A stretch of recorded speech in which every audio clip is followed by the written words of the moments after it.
Hey there, fellow travelers. Welcome to the Tolkien Road, episode 307. Greta, I greet you with a great wave. Aww, a great wave back Yes. to you. That's clever. Well, it I is the like name it. of episode 4 of the Rings of Power, which is what Indeed. we're going to be discussing on this episode of the Tolkien Road. Yes, the Great Wave. That is the name of this episode. Before we get started, we'd like to give a double up air five to our patrons. Get those hands up there, everybody. 3. Only patrons, though. Only patrons. All right, here we go. 3, 2, 1. Whoopsh. Nice.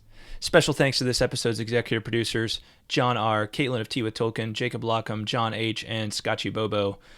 And a shout out to our newest patrons, John W. and Catherine. Awesome. Thank you all both so Welcome. much. Yes, thank y'all. Really appreciate your support. Indeed. As we do the support of all of our patrons. Well, absolutely. That's why we reserve the double up air five to them. Boom. Yeah. Right? Yeah. Yeah. So if sure. you want that double up air five, where do they go, Greta? Hold on. Patreon.com/Tolkien Road. Boom, you got it. Yes. All right. Good job. Thanks. Hey, really appreciate any support you give us, and the best way to do it is patreon.com/Tolkien Road. Your financial support helps the Tolkien Road to keep on evering on and land you some cool perks along the way. Learn more at patreon.com/Tolkien Road. YouTube. You can also support us. Hit that like button. Don't forget to subscribe. Let us know what's on your thoughts in the comments below. Want to On your hear all about thoughts. your thoughts. And look, if you are just kind of like a, hey, one-time support kind of thing, like one-off, just kind of feeling the spirit move, and you don't want to commit to the whole Patreon thing, you can hit that donate button there on our YouTube page, and you can support us in that way. So there's another option for you. So thank Right you. on. Thank you Yeah. so much. All right. We're going to have lots more to say. We've had a lot to say so far about the Rings of Power. We're going to have lots more to say about the Rings of Power over the next few weeks. So click that notification bell as well to stay up to speed. Click the bell as well. Oh, That's rhyme. I'm a poet. You are a Always poet, knew it. And you know All right. it. You know it. Poet, always note it. Yeah. Anyway. Noted, yeah. Check out the show notes for my latest commentary video on the question, where is Celeborn, Galadriel's husband? Been a few weeks so far. Lots of people have had some interesting things to say about that question. We shall see. We shall see, I suppose. All right. Well, Greta, Yeah. let's talk about this episode. Let's do it. All right. Yeah. So this episode was directed by Wayne Che Yip, and he directed the last episode, episode 3. All right. So 2 episodes now for him. I believe that he is the one who has directed the most episodes of the Rings of Power so far. This episode was written by J.D. Payne and Patrick McKay and Stephanie Folsom. So Payne and McKay are, of course, the showrunners, right? And they wrote episode 1 of the Rings of Power as well. Okay. It's kind of like, it's interesting. It's kind of like their names always go together. It's kind of apparently it's kind of like a Lennon McCartney or a Jagger Richards kind of thing, right? You know, like they've just kind of like locked arms creatively, and you know, whenever one of their names shows up, it seems the other one does as well. And I learned this, that when you see in the credits that it's like the ampersand between their two names, it means they're always like they're kind of one thing, right? And then it's like, and spelled out, Stephanie Folsom means that she's like an additional person, right? That's on the writing credit here. So, sorry, go ahead. I was just going to say that right here, right now, I'm going to start referring to the showrunners as PK. PK. PK. Yeah. Just, because it sounds cool. I was thinking I want to, I'm going to hold off what I was going to say. I was thinking about little nicknames for them, and I don't know. I'm trying to give the show time and kind of give it a chance to bear out and everything like that, and to really decide how I feel overall about maybe what they have a big responsibility for creating here. So I was kind of, Payne and then MK, right, was kind of what I was thinking. But we'll see, we'll see. So, Oh, that's funny. but anyway, that's neither here nor there. Stephanie Folsom. So she has writing credits. This is her first episode writing for the Rings of Power, and she has writing credits for several things. The two most notable to me are Thor Ragnarok and Toy Story 4. Now, I've never seen Toy Story 4. I've seen the other Toy Story movies, but I haven't seen the fourth. Me neither. It looks like it got really good reviews, so that's a good sign. I will say, I really liked Thor Ragnarok. I loved Ragnarok. Thor Ragnarok is one of my favorite Marvel movies. Yeah, same. So that's very encouraging to see. Apparently, though, and this is another interesting little note, apparently there's some controversy about, like, she wasn't officially credited for her work on Thor Ragnarok. And there's some like weird controversy between her and the Writers Guild, like the Hollywood Writers Guild, about that. So, yeah, I won't go into it on this episode, but that's just an interesting little thing. But, so she's here, and whatever work she did, she was a part of something that ended up being pretty good there. And it seems with Toy Story 4, that one as well. So, that's an encouraging sign from the outset. I agree. Yeah. All right, well, let's dive into a recap of this episode. Spoiler alert, we're going to talk about everything that happens in this episode, so if you haven't seen it yet, you've been duly warned. All right, so Míriel has a nightmare about a tidal wave.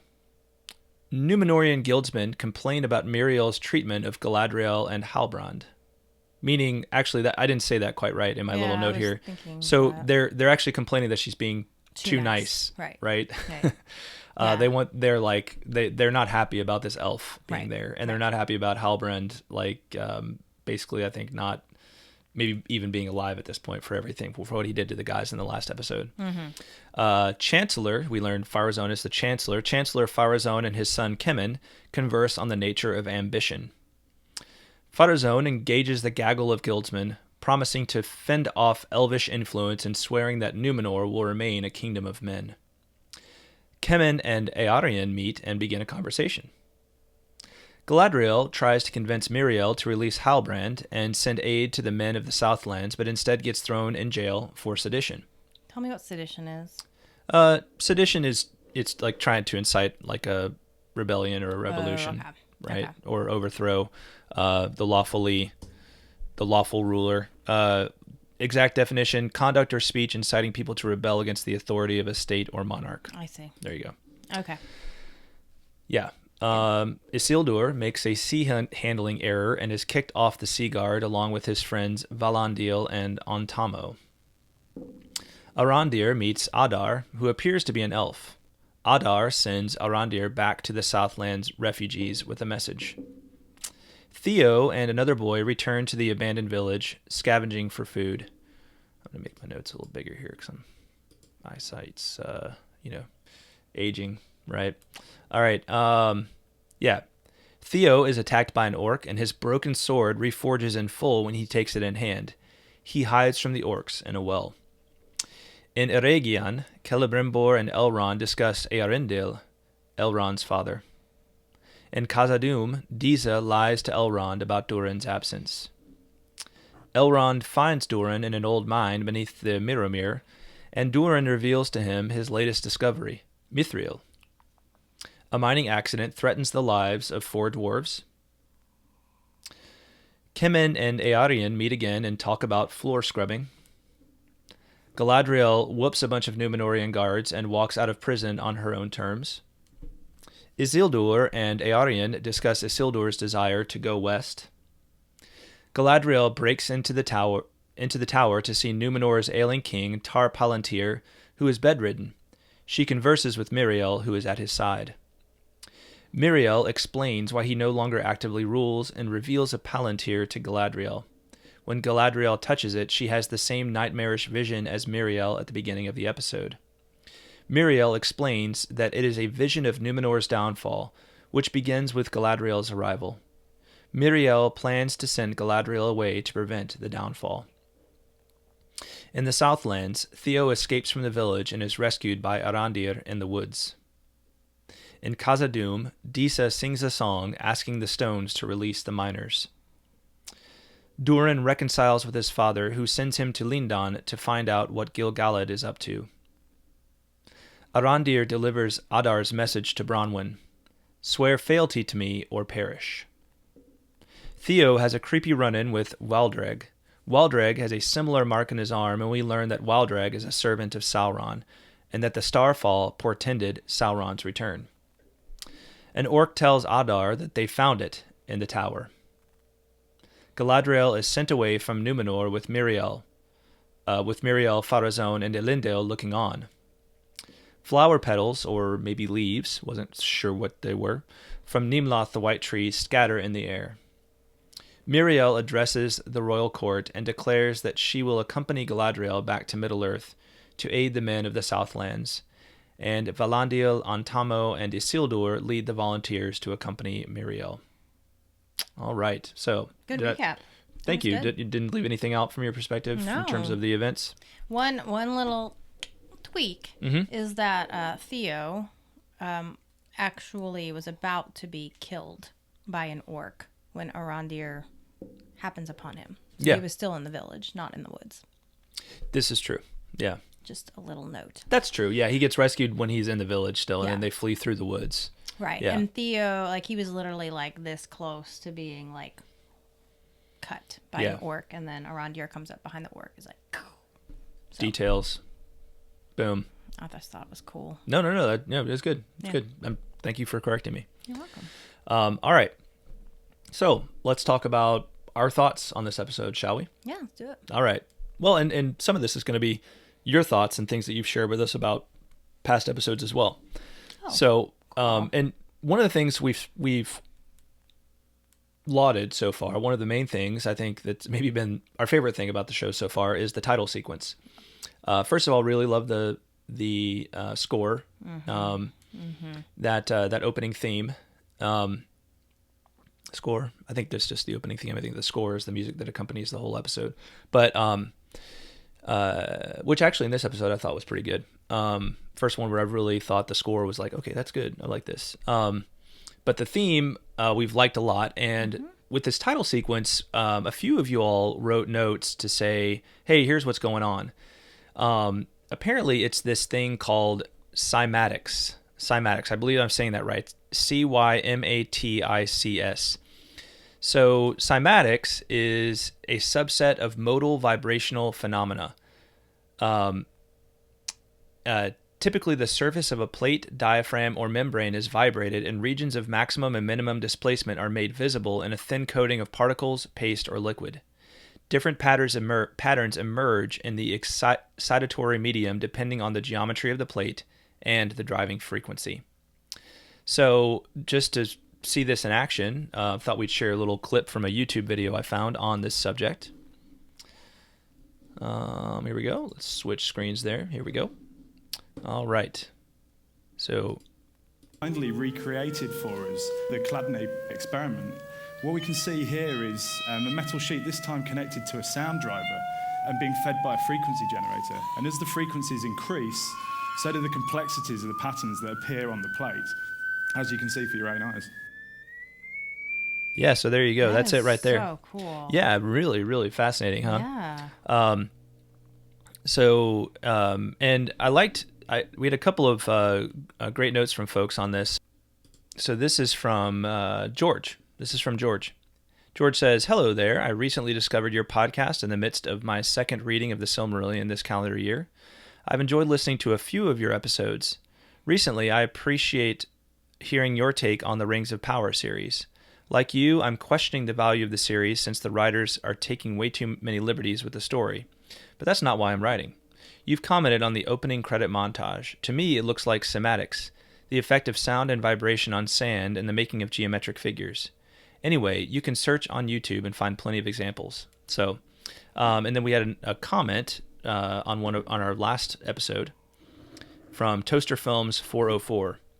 And Toaster Films 404 says, the seeds are sand being pushed around by sound. Google resonance experiment. Putting sand on speakers makes patterns according to the frequency of the sound.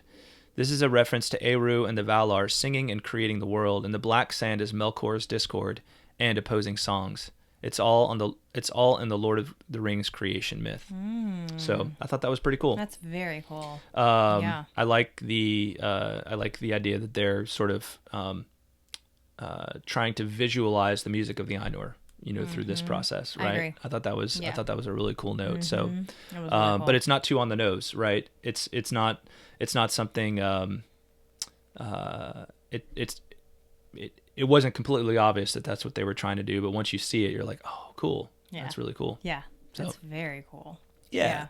So just thought that was worth sharing and doing a little momentary deep dive on that. Definitely. Yeah. So let's talk about this opening scene. The opening scene, of course, is Míriel, and it starts out in this kind of like very pleasant setting where she's apparently doing some kind of like blessing of newborn children, and it's like it's a very like just nice motherly sort of scene where it's all these mothers with their newborn babies, and then Míriel, I suppose, is the mother of Númenor, the queen mother of Númenor there. And all of a sudden, just chaos with these waves breaking over the distant hills and ultimately swallowing the building that Míriel is standing in as well. I really liked this, and one of the main reasons I did is because I feel like it's a cool little tribute to the origin of the Númenor story. So Tolkien talked about how he was haunted by the Atlantis dream in his younger days, and this is from letter 257.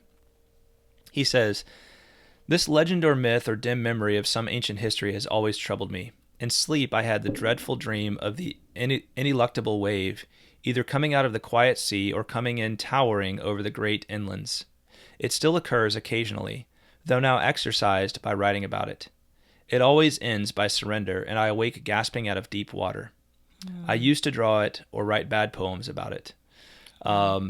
So, like, literally, this was a dream that Tolkien himself would have, and it's really what inspired the story of Númenor in the first place, right? It was something that kind of like he was trying to work out what this was all about. And when the original version of this, kind of early versions of the story of Númenor, it's like this whole idea of the dream factors into it all, right? That it's kind of like this dream that somebody in the future is having of this past event. Of course, in this particular example, she's having a vision of a future event. She's having a dream of a future event, apparently. Nevertheless, I just thought that was a really cool little homage to the actual meta story behind the story of Númenor itself. So yeah, I totally agree. Yeah. So what did you like? But you were agreeing with me before you knew that. So what did you like about this scene? I just thought it was well, at first I was like, really? We're only episode 4 and Númenor's already being destroyed? Like, talk about timeline compression. But then when I realized it was a dream, like, it was just really beautiful. Like, it was very, it really, I just felt like it had a way of just kind of like encompassing you, like really just like drawing you in. And I just thought it was beautiful and really well done. Yeah. Yeah. Kind of how it opens with this very like touching scene about talking about the future, right? Of like a very hopeful future for Númenor with all these newborn babies, and then the great catastrophe. And there was like a really nice like build up to it. It starts with the leaves falling, and we'll see at the end, right? That's how the episode ends too, is with the leaves or the flower or the petals of good catch. Nimloth. Good catch. Kind of, I hadn't. I guess I was so focused on the wave that I hadn't remembered like the initial like kind of like the blowing of the wind and the leaves and everything. So it was like it came like full circle. Yeah, which I thought was really cool. Yeah. Good. I either thought when I saw this, I was like, well, surely they're not going to drown Númenor right now. So either it's like kind of it's going to be like kind of a smaller wave that just like destroys like part of the city or something like that, and it kind of portends certain things. And then as it got worse and worse, I was like, oh, this is a dream. So, okay. I mean, not to say it was like predictable, just to say like, I was kind of like, well, they're not going to destroy Númenor right now, right? You had more hope than I did. I was like, really? Come on. Have you become that jaded at this point? You just gave up? Come on. Yeah. I guess maybe. Yeah, so I thought this was a cool scene. Yeah, I really liked it. Overall, and I'll say this, one of the things we've talked about is like we've had some issues with the dialogue so far, and just feel like it hasn't quite been at the level where we wanted it to be. I thought it was better in this episode. I agree. I completely agree. I actually thought it was really good. Cleverness is for men of small ambition. I'd much rather it if you were wise, my son. I really liked that line. Yeah, I like that line too. I just like, and there were several lines in here that I was like, I was like, hey, I didn't cringe at that. That was good. Yeah, that was good. Because so often, like with those sorts of things, it's just kind of like, how do you initially react to it, right? Like, it's like, oh, tried a little too hard on that one, or that was a little too on the nose, or that just didn't work, right? You're not exactly sure why, but it didn't. But this just sounded like honestly, it sounded like something you might read in the book of Proverbs or something like that, right? Yeah. And it got me thinking about like, okay, what is the difference between cleverness and wisdom? And it's interesting to hear it too, coming from the lips of Pharazôn, who, for those of us who know the story, like, we're conditioned to think that Pharazôn is like this bad guy, but here he has this son who, throughout the course of the episode, doesn't seem like too bad a fellow. Yeah. And it makes you think, like, maybe is Pharazôn already all bad, Yeah. So you can kind of see it start happening in this episode, but where is he right at the beginning? So yeah, where does he start? Yeah, that's a good point. I completely agree. I actually really enjoyed the dialogue in this episode. The one line that I was kind of tempted to think was like, but then I thought about it more and I was like, oh no, that's actually pretty good. Was Disa, when she said, when she was talking after Elrond basically accuses her of lying about Durin being absent, she says, calling a dwarf dishonest in her own home is a recipe for gravy. Or strong gravy is a recipe for strong gravy. Calling a dwarf dishonest in her own home is a recipe for strong gravy.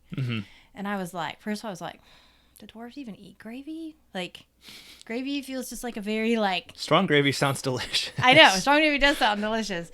But then I thought about it more, and I was like, okay, I can get on board with, like, that's fine. Like, I can't really think of a way that I would make it better. And I thought about it more, and I was like, okay, yeah, that's good. And then the other line I actually really loved, like, just completely, was the interaction between... By the way, I need to say something real quick. Okay. So in tribute, it's good that you were just talking about Disa, because you got a little tribute to Disa going on here on your chin. So I'm not sure it can be seen. I just want to let you know. I do. It was just a little. It was just like a little crumb of something. A little crumb of something. That's weird. Reference to the chin hairs. Dwarf females having funny. Beards or not. There's such a gone, controversy right? about that. It's gone. Yeah. Okay. Yeah. I just wasn't sure if it could be seen on screen, and I was like, I'll just tell her. And yeah. It was anyway, a very nice segue. A nice segue. All right. What were you saying? I was also going to say that I actually really loved the interactions between. Okay, I'm gonna like totally butcher her name. What is Elendil's daughter's name? Oh, it's Arondir. Arondir, and then Pharazôn's son. What was his name? Except the Cayman. Cayman. I loved like that little I loved their interactions. Yeah. I thought they were just very sweet and fun. But at one point, Cayman. Is it Cayman you said? Yeah. Cayman says. Actually, I refer to him as young Hugh Grant, but. Anyway. Okay, I'll get on board with that. He says, he's basically trying to get. Tell me again her name. Arondir.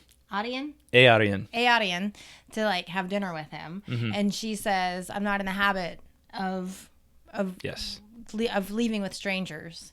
And he strange says, men. Of strange men. Yeah, I'm not in the habit of leaving with strange men. And he says, that's very good. If I see any, I'll let you know. Yeah, I thought that was clever. I loved that. I thought that was clever. I was like, okay, this is a cool dude. I like that. Yeah. That was cute. But I just thought I just liked all of it, like the little like thing that they're starting between those two characters. I really liked.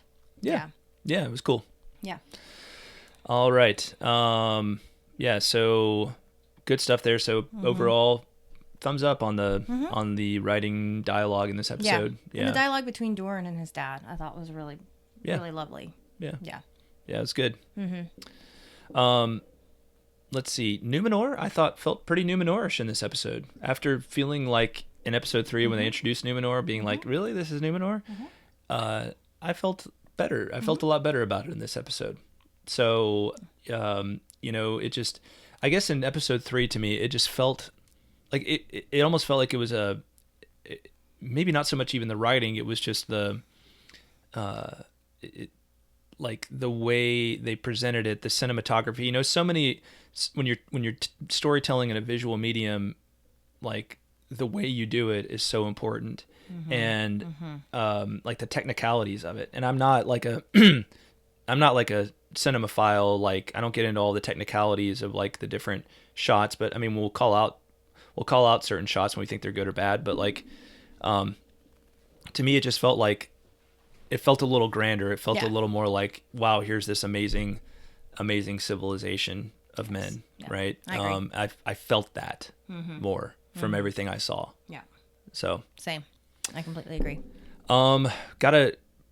So from now on, I'll be calling. So in last episode or last couple of episodes, we talked about Legendarium issues. And I'm going to start calling these trop lies, right? So, right. Rings of Power, Legendarium issues, right? Lies. Wait, what? Problems with like from a Legendarium perspective. Yeah, but where does trop come from? The Rings of Power. Oh, gotcha. Yeah. Sure. Okay. Yeah. Trop lie. That's good. Trop That's lies. Very good. Right. Yeah, So trop lies. Here's a trop lie for you. Elendil, a petty lord. Petty lord. So one of the things I mentioned last episode was like, is he referred to as a petty lord in this one? Yeah, he calls himself a petty lord. Maybe he's just being extra humble. No. Okay. He kind of smirked about it. If he is, he's making fun of Míriel for not knowing who he is, right? Which that's the only possible explanation I'd actually be okay with, but I don't see him doing that. And it just doesn't seem very lordly to me. But the deal is that Elendil was not a petty lord, all right? Elendil was of the house of the Lords of Andunier. And here's what Akalabath says about the Lords of Andunier. Highest in honor after the house of the kings were the Lords of Andunier, for they were of the line of Elros, being descended from Silmarion, daughter of Tar Elendil, the fourth king of Númenor. Not this Elendil, but an ancient king of Númenor. And these lords were loyal to the kings and revered them, and the Lord of Andunier was ever among the chief counselors of the scepter. Yet also from the beginning they bore a special love to the Eldar and reverence for the Valar, and as the shadow grew, they aided the faithful as they could. But for long they did not declare themselves openly, and sought rather to amend the hearts of the lords of the scepter with wiser counsels.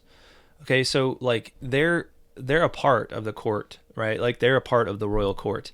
They were the chief among the chief counselors, right? So it's kind of like saying, the current president doesn't know like a particular member of his cabinet. Right. It's like that, like, wouldn't be aware, like, it's like, the president's like, who's this Secretary of State fellow, right, that we're talking about, right? Yeah. It's not right. He's much more than a petty lord might be like, like the, second or third in command in, the State Department, or in a lesser, even like the Agriculture Department. Yeah. The president might not know who that is. Right. But this is like one of the chief counselors, and Elendil was, at least, we don't know if his father is still alive, but he would have been the son of the last Lord of Andunier, or kind of the prospective, the heir to this, right? So you're pretty sure that if these are like the chief counselors, Míriel is going to have an idea, or at least if she doesn't, and she's whispering to Farazone about it, he's going to be like, my lady, that's the son of Amandil, your humble servant, right? Like, you don't know who that is? Oh my gosh. I'm glad you asked me before you said anything. Yeah. It's just kind of, it's not presented in the right way here. So a little bit of a problem there, for Rings of Power in terms of how they're presenting him. Looks like I was about to write a note about Tar Palantír, but I didn't. But I will say this is my one little snarky comment I made to you during the episode. Looks like Míriel's dad is Gandalf, right? So, or Dumbledore, one of the two. I think he looks more like Dumbledore. More like Dumbledore. Yeah. So Tar Palantír looks an awful lot like he could be Gandalf or Dumbledore. Yeah. So, take your pick. A little generic, maybe. Yeah. But we were talking about in the last episode, and again, I'm not as good with the timeline as you are, but you were wondering like why and how he could still be alive, right? Yeah, I mean, I didn't dive into that very much. I think, I mean, certainly, I get what they're trying to say. They're trying to say that Tar Palantír, and we learned this, right? That he, like Míriel explains, like he was maybe too aggressive about trying to return Númenor to its to its old ways, right? And especially in terms of its allegiance and faithfulness to the Valar and its friendship with the elves. And the people of Númenor did not like that. And so, and like it almost sounds like it started a civil war. And then, which we do know that those kinds of things did exist in the, in the history of Númenor. But then he, as a compromise, basically steps down and appoints his daughter, Míriel, as the queen regent, right? Which, what that term means, in my understanding, and again, I'm not going to get super technical about this because I know some folks are like really into like how all the royalty stuff works. But my understanding is like by calling her queen regent, it's like she's not really like the queen in terms of like that she is the rightful queen, but she's been kind of like appointed to be the regent, like kind of ruling in place of, right? Who's someone who's supposed to be the royal she was head. still elected, right? Like no, she's not elected. She's the daughter of the king. I know, right? but the way I think she was appointed, right? By the people, because okay, did that come up? That I feel like that was discussed in the episode. Yeah, I mean, I can see how they're basically like it's kind of the issue's kind of forced, and it's like, okay, it's like let's make her as a compromise. Let's make her the regent, and you're gonna step down and not rule anymore, right? Because we don't like what you're doing. Yeah. And the queen and the king's like, okay, I will agree to that. Yeah. For whatever reason. So, yeah, where were we going with that? Well, I was just asking about how or why he was, but I mean, I know you were surprised that he would still be alive, but to me, he looked like he was barely alive. Yeah, although he seems to kind of get better at the end when Míriel when Míriel makes the decision to that is true. To maybe hearken to what the Valar are trying to lead her to a little more clearly. Yeah. So I don't think we've seen the end of him. Oh, I don't think necessarily. We have either. Yeah. No.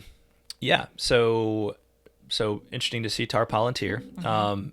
Elves. I will say, so far I've been kind of had a lot good stuff to say so far about this episode. I just really don't like how Amazon is portraying elves. I am just not feeling their elves right now. All the male elves, except Arondir, just feel stodgy, dull, uninspiring, and kind of weak. I'm just not into him. And the only exception to that, well, Arondir would be the male exception, and then Galadriel is also an exception. But she just like has just this massive chip on her shoulder about everything, just utterly bitter. Yeah, I don't like what they're doing with Galadriel. I mean, I'm not opposed to her being younger and being a little more brash and that kind of thing, but to me, like I just don't see that. Like, knowing where Galadriel is, she should be with regard to like her past at this point. I just feel like somebody who even is going to be very wise later in. I just don't see them being like this, right? And just like the whole girl boss thing, right? Of just being like able to whoop anybody. And yeah, I didn't like when she like. I mean, I get it. Like, I get it. She's powerful, and I'm not opposed to, again, like her being her being strong and like and being able to hold her own in battle, right? Absolutely, I'm not against that, but it's just like. It's just this silly level of superhero-ness, that is that just doesn't fit a Tolkien story to me, right? It doesn't fit Middle Earth to me. I agree, and I think maybe where my issue with it is, like you said, I'm not against her being powerful. What is bugging me is kind of the way that power is being portrayed. Like I really didn't like when she was. Okay. I guess it's maybe it's a difference between power and, gosh, I don't know, power and strength. I'm not sure, but I really didn't like when she was able to take all those 4 Númenorian guards just like single-handedly and stuck them in a cell. I'm like, really? Yeah. But then I want to say that when she was having that confrontation with Míriel. Míriel. I actually kind of liked that, like, because I feel like her power is more of like a it's more of an authority kind of thing. Yeah. Not a combat driven power. Like it's more authority driven. And I actually really liked the way they did that scene between Galadriel and Míriel when she's kind of before she gets thrown into prison for the sedition, because it almost like I felt like I saw little hints of her in like this like later years in Lord of the Rings, like especially that scene where when they're dealing with the well, the seeing, what is that, the Palantír. No, not the Palantír. I'm talking about Lord of the Rings when they're at the water thing. Her mirror, whatever they call it. Isn't it Galadriel's mirror? I believe that sounds right. Yeah. But that scene where she like gets really big and kind of scary, and it's like, like I felt like I kind of saw glimpses of that in her interaction, her conversation with Mary, like just the way she was talking and the way she presented herself. It was like, you need to listen to me, because I know what I'm talking about.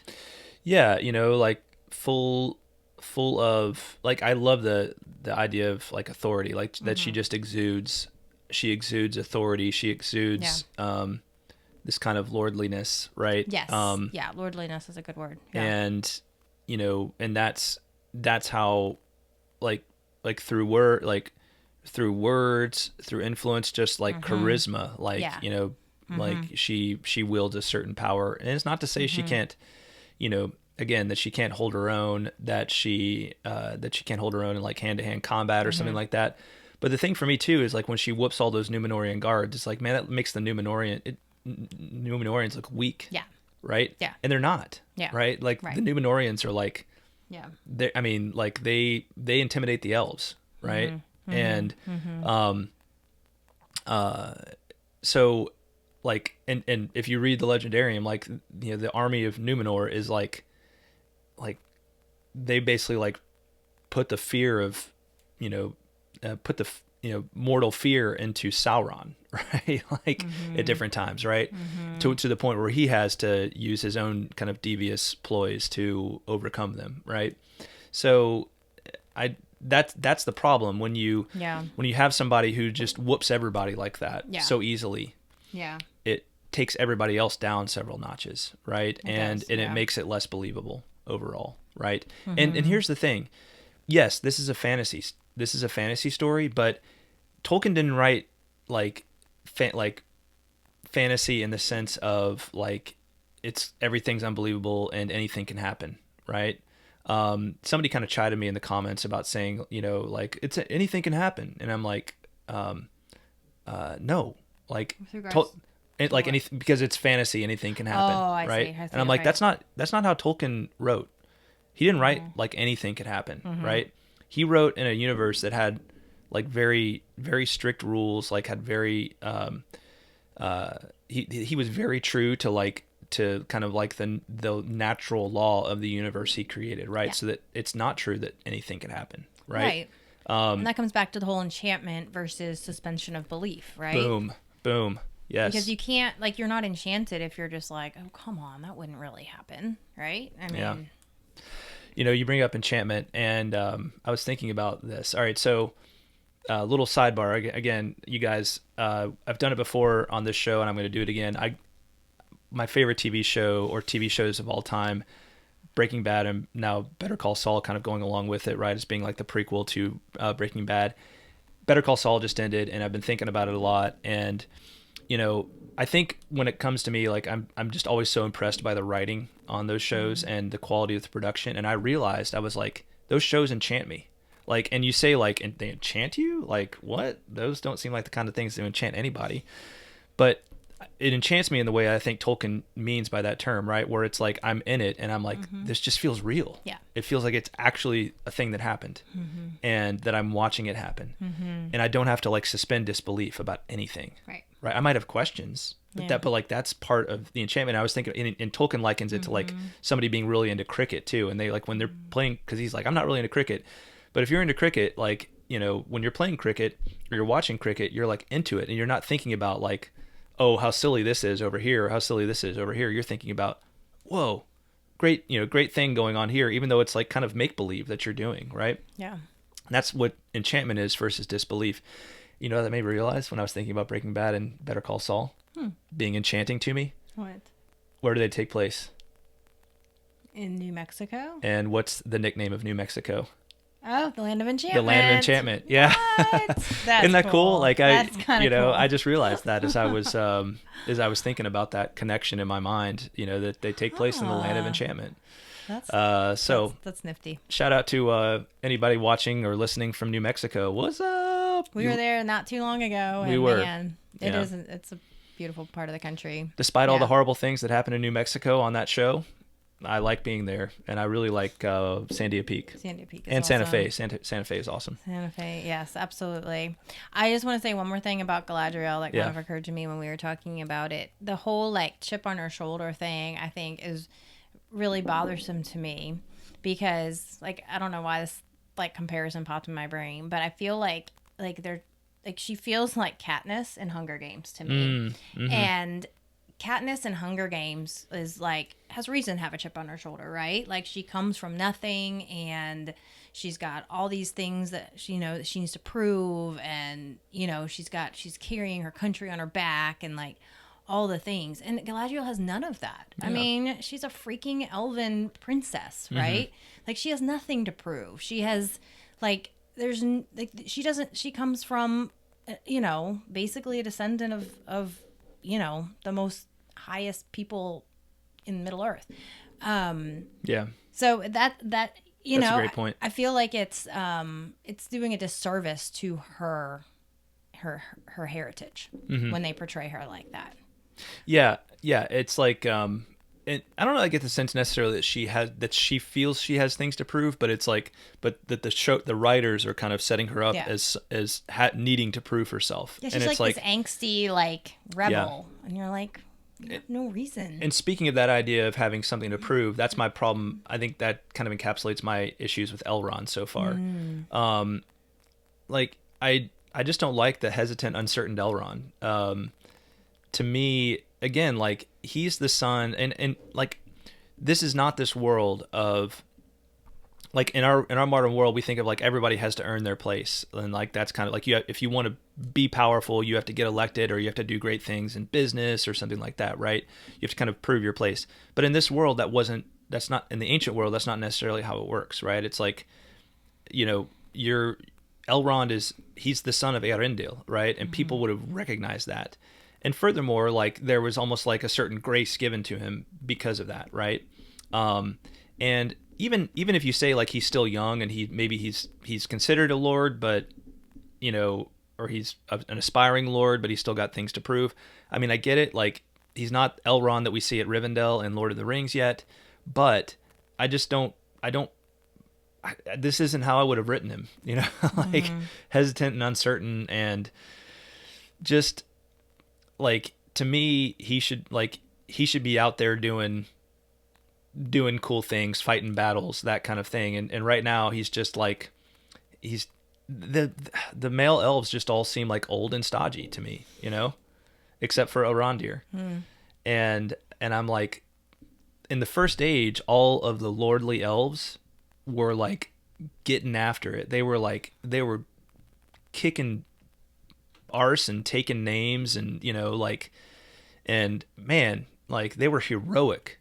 And like Elrond has been given nothing heroic to do so far, right? 4 episodes in, halfway through the first season, and Elrond's just kind of like this like conversing, gentlemanly, you know, schoolboy, right?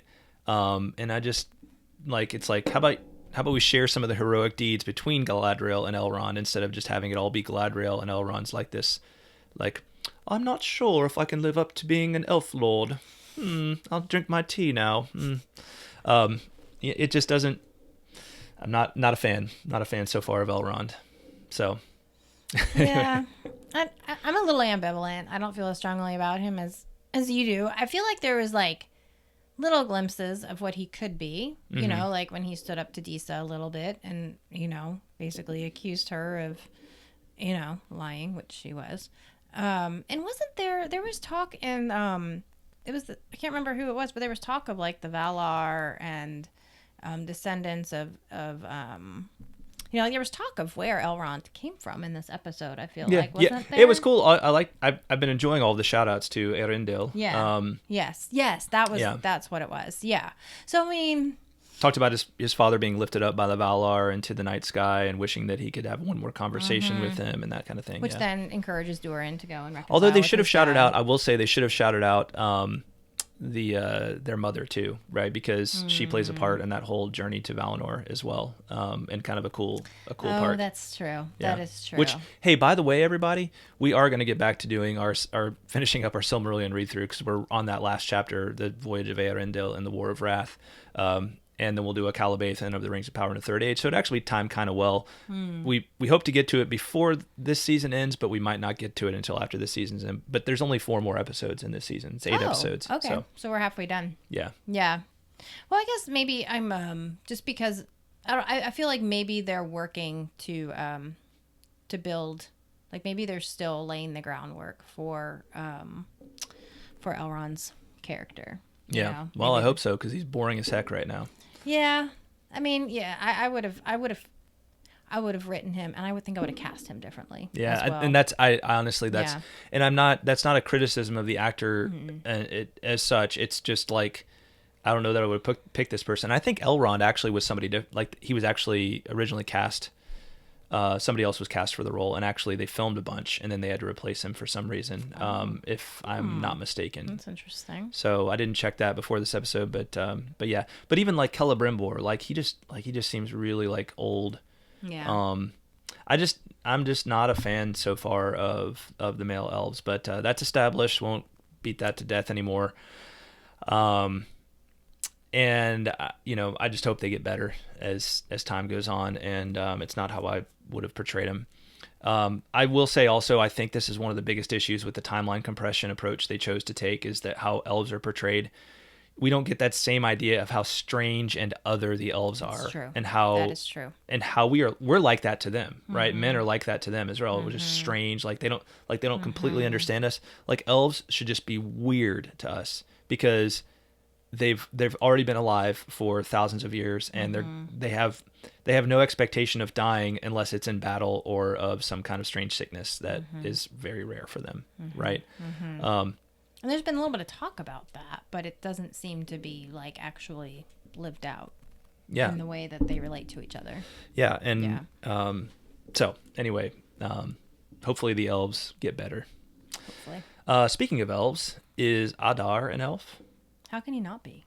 I mean, he looks like an elf. Very much Like an elf who's been mangled or something like that in a certain way. Not mangled, but like kind of like he's been scarred in certain ways.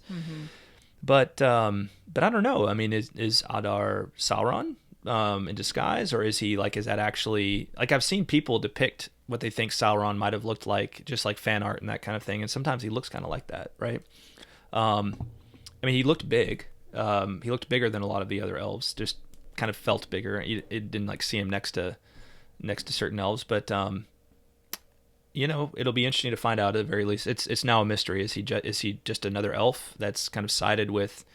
The thought that did cross my mind briefly is because he started talking about Beleriand, or Arondir brought up Beleriand, and he talked about Adar talked about remembering the river. Yeah. Right, which I assume he was referring to the river Sirion. There's other rivers, but and I was like, is this Maiglin? Is this Maiglin? Oh. Yeah, but I was like, but Maiglin dies in Gondolin, right? So it shouldn't be, but I don't know. Maybe they're going to make an exception to that, or maybe he's returned from the dead or something like that, because that kind of thing can happen with elves. So we'll see. We'll see who he is. It's an intriguing question for sure. And it was cool to see Arondir name drop Beleriand here as well. That was cool. So yeah, I agree.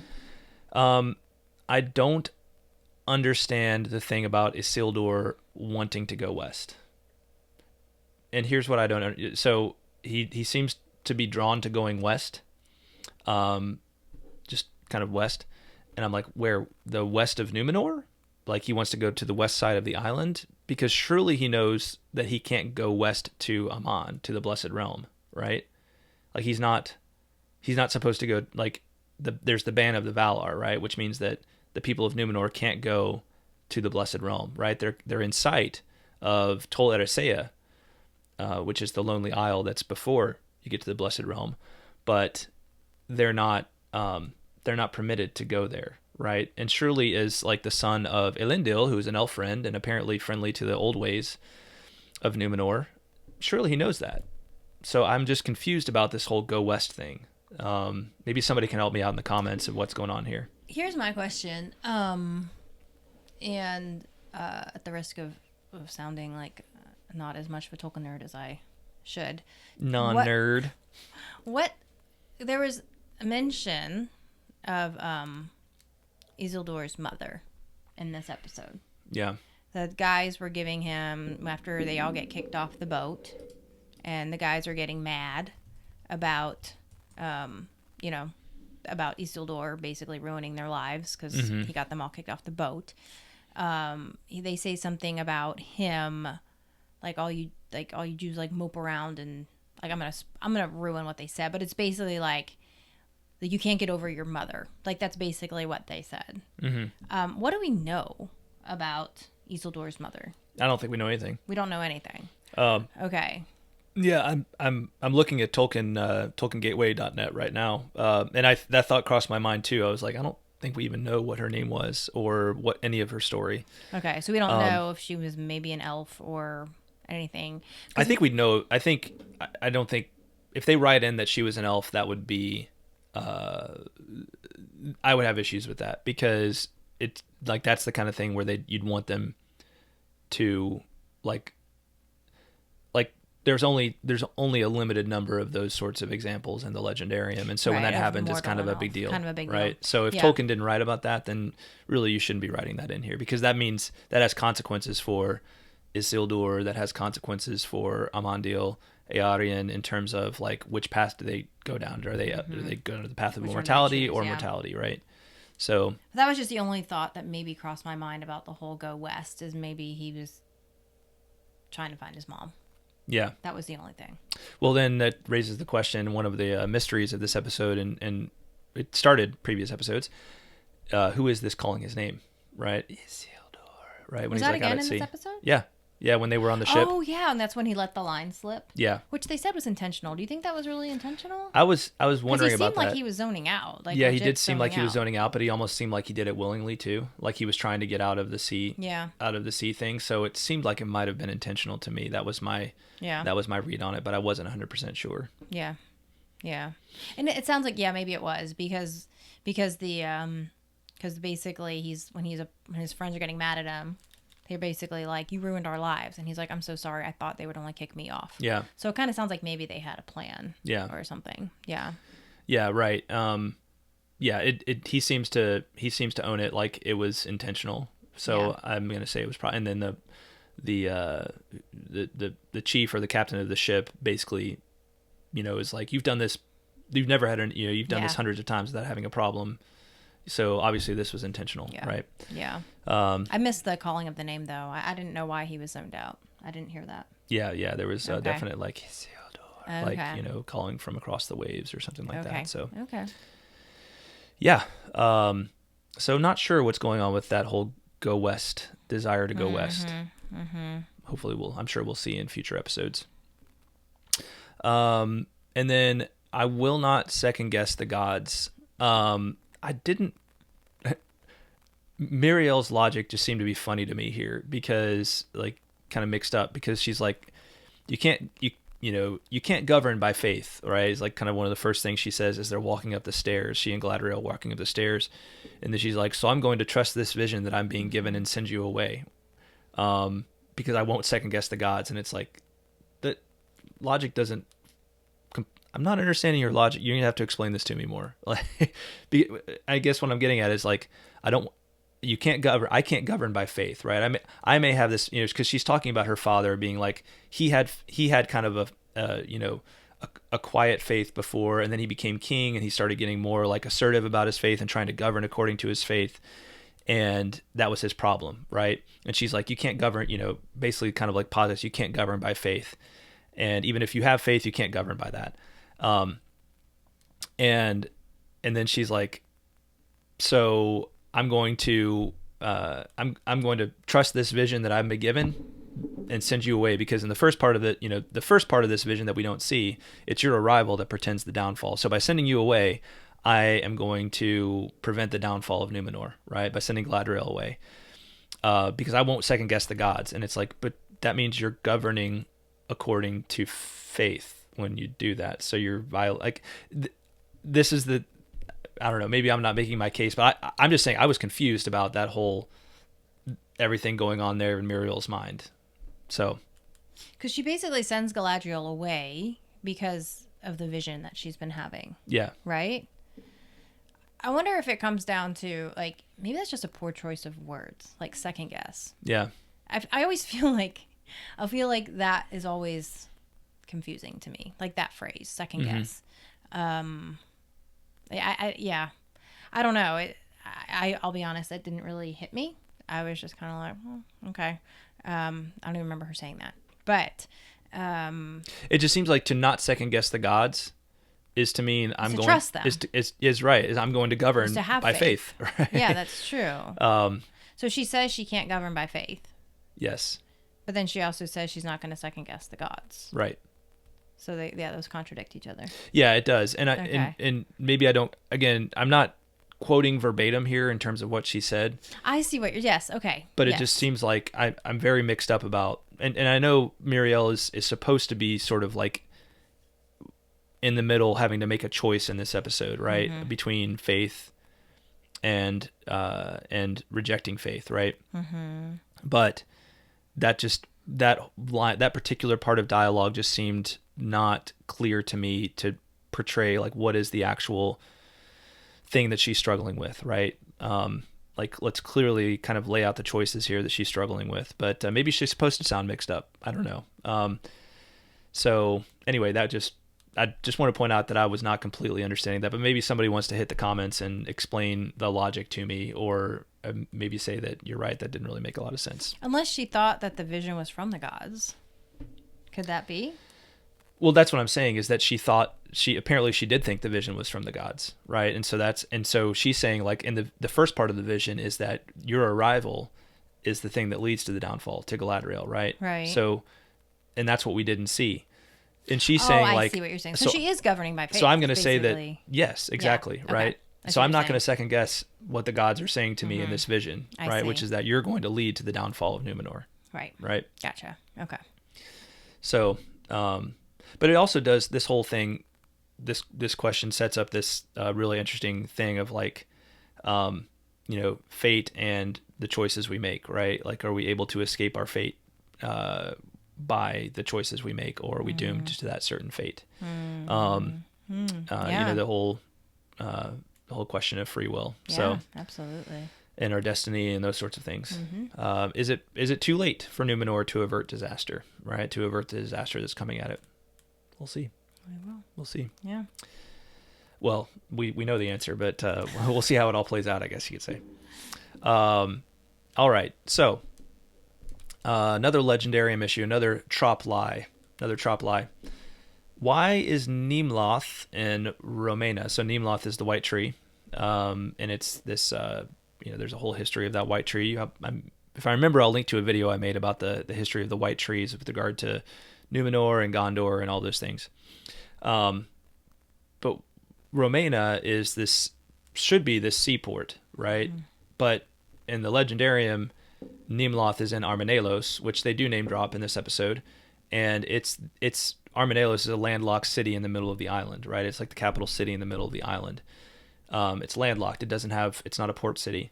So, but it's clearly like Nimloth is right there, and they're looking at the harbor. So this is a port city, right? So that doesn't work. That doesn't add up. This is disappointing to me. Like, how hard would, and to me, I was just thinking about this, like in the previous episode, like how hard would it have been to show like just little details about like little things, like it'd take 5 seconds to show them making the journey from Romena to Armanelos, right? And just visually giving us that sense of, oh, they traveled a vast distance, or they traveled a significant distance to go from one city to the other, right? And these are two different places, but they're tying Romena and Armanelos together, and I just feel like that's lazy visual storytelling. So I can get on board with that. and it violates the Legendarium, which is the double whammy of it all. So Whammy. yeah. Yep. All right. Well, mysteries. Let's talk about the mysteries. We got some questions kind of answered in this episode. The stranger, who is he? Didn't really get this one answered, but we did learn this. The starfall portends Sauron's return. Is the stranger Sauron? That would be very surprising. That would be very surprising. I don't think the answer is yes. I don't think it is either. I feel like we're being set up to like the stranger agree. and to find him a very like sympathetic, almost even almost comedic figure. I feel like he is going to in some way be the Gandalfish figure of this show, right? From the beginning, when he was introduced, my first thought was Radagast. Like, he just kind of like reminds me of kind of Radagast's demeanor. Yeah. Some kind of wizard. Yeah, right. some kind of wizard. Yeah. It seems like that's who he's being set up to be, but you know, it could be they're setting us up for a big surprise. So Could be. who knows? Could be. Adar, who is he? Well, he appears to be an elf, very elf-like, if not actually an elf. So that we got a little more clarity on that in this episode, but is he Sauron? Because he seems to be in charge of a lot of these orcs. So we'll just have to see how that pans out. We talked about why is Isildur drawn to the west and who keeps whispering his name. That's an interesting one. Halbrand, who is he? Well, we learned in the last episode, he is the rightful king of the Southlands, apparently. I didn't figure out, is he going back too? Did they say that in this episode? Is he going back with them on this for this to help the men of the Southlands? They didn't say that clearly. So I don't know why he wouldn't. Yeah, I would assume he would, but he's but also you're right, he like basically beat up all these Númenorian folks, so maybe they don't want to take him back, That's true. right? Maybe they want to keep him there to make him pay for his crimes. So Theo, who's his father, and how did he get that mark? How did he get the mark that that he shared with that other older character? What was his name? The old creepy guy. Old creepy guy, yeah. Where is it? Waldreg. Waldreg, yeah. You know what occurred to me? And this has occurred to me before, but I don't think I've mentioned it yet. Theo and Isildur look alike to me. Like I'm not saying that Isildur is Theo's father, but I think it's interesting that I wonder if they're maybe setting him up to be kind of like a parallel, like, figure, because they resemble each other, and then also the whole thing with the sword being reforged, and it's kind of like the opposite of what happened with Isildur. I don't know. That's just kind of the sword and the look. Yeah, it's like there's kind of a parallel there. I would be shocked and probably a little put off if Isildur was like his father or something like that. Too. But I'm wondering if they're setting there up to be some kind of common ground there. I don't know. Yeah, we'll see. I mean, obviously Theo's somebody of significance, and there is that big question of who is his father. Right. Then we got Míriel, and we asked last time who's her father, and it turns out it is Tar Palantír. Will Tar Palantír recover? Will he be a figure in this entire show? Will he last for a few more episodes? My guess is he probably only lasts for a few more episodes because he is old, and it sounds like Farazón's tyranny doesn't really take off until Tar Palantír is out of the picture. And then what's the prophecy about the elf that Tar Míriel, Queen Regent Míriel, alluded to in the last episode at the very end? And that's been answered because it was an elf will come and that will portend the downfall of Númenor. So, all right. So, any other thoughts before we dive into our official scores and talking about those for this episode, Greta? No, I don't think so. I might have a couple more things to share, but I think I can share them with my score. I feel like that might be more appropriate. All right, so rock, paper, scissors for who scores first. Rock, paper, scissors, shoot. Dang it. I'll go first. Okay, sounds good. I'm going to give this a strong 7. All right. This was my favorite episode so far. It was kind of a rocky start for me, especially with the whole Galadriel thing, but I feel like that really improved And I liked the full circle-ness. Like, I really liked the white trees role in this episode. And again, like we mentioned, I really liked the writing. I thought the writing was good, and I thought it moved like well. Like, there's a lot that happened, like that really kind of kept me interested and engaged. I felt like the pace was really good, and I only noticed after the episode was over that I was like, wait, where are my Harfoots? I didn't know where. Like, how could I have liked this episode so much without the Harfoots? Yeah, it's saying something, isn't it? Yeah, it really is. Yeah. It really, really is. So, so yeah, I loved the scene with Disa making her plea to the rocks. Yeah, like, she has a nice voice. I thought that I'm not was sure if that was the act. beautiful. Was that? I wasn't 100% sure if that was the Yeah. actress actually singing or not, but I don't know if it whoever was it was or had a not, nice voice. but it was. I thought it was beautiful. I thought it was just cinematically beautiful, and the music was beautiful. And the other scene that I really liked was with Arondir and Theo and Bronwyn coming out of the woods when they're running from the orcs. That was really nice. I thought that was just beautiful because you see, like, they're standing in the sun in this. What? No, I was just thinking I want to go to there. I know, right? It looked amazing. Yeah. But it was also just, you know, like, you just see, like, they're standing in the sun, and then the orcs are coming, and then they're, like, cowering in the darkness because they can't go into the sun. And it's just, like, this beautiful, like, it just really depicted kind of the, you know, the battle between good and evil, light and dark. You know, like, I just thought it was, really good. Yeah. So, yeah, I really enjoyed this episode. Awesome. Yeah. Good. All right. Now it's your turn. Ready for mine? I'm ready. I made John hide his number this time so I wouldn't accidentally see it. So I'm going to be surprised with you guys. Hey, before I reveal, put in the comments, guess what you think my score is going to be. Guess what you think my score is going to be.